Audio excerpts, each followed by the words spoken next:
You take a bit of time and prepare. I just want to point this out. So Carl may be outside and it might be a bit of a noisy background, but do you guys notice that when he's talking, he's still very nice and clear? You don't really hear that much of the background noise, right?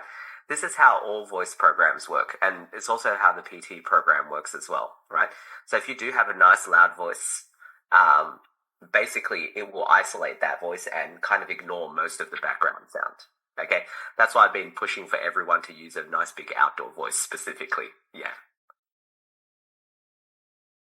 Yeah, alright. Yeah. So the picture shows the online sales for the retail sector in Canada. It divided into 2 years, in 2005 and 2010. It divided into several items. It includes electronic applicants, food, beverage, home furnishing, and video games. From the graph, we can see that the electronic places occupied the most.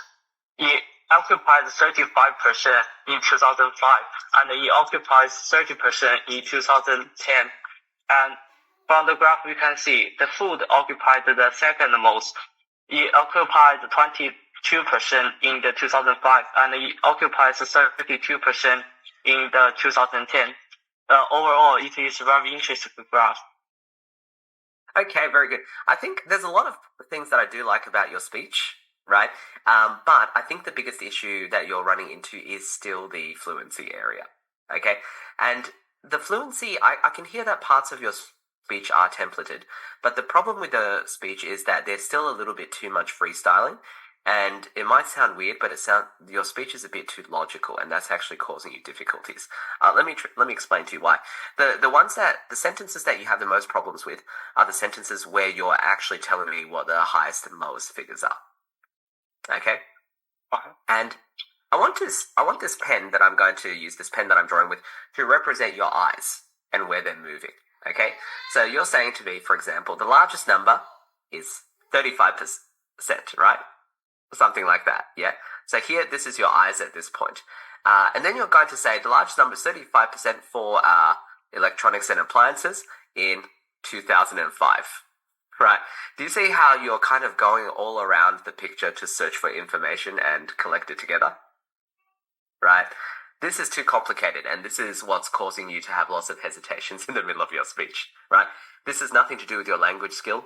This is 100% just, analyzing and synthesizing the information. Right. So this is why when we ask you guys to use templates and stuff, we want to kind of remove the logic element. Our only goal, the computer doesn't care about the logic. Its only goal is to look for keywords, right? So as long as you say the keywords, it doesn't matter what order or whether you're describing the relationship between them. So if I'm saying keywords, instead of saying all this complicated stuff, I'm just going to say it completely separately, right? I'll just say something like, on this picture, I can see 30%, 32%, and 15%. That's it, right? That way, my eyes stay in roughly the same place, and there's not very much thinking involved. Does that make sense? Yeah, it's alright, thanks. Maybe next time I can sit in my apartment so I can better prepare for the test. So right now I'm in the park. Yeah, so. Sure. I understand that, but I think the principle is still the same, right? Even if you're Yeah, I would still. Right.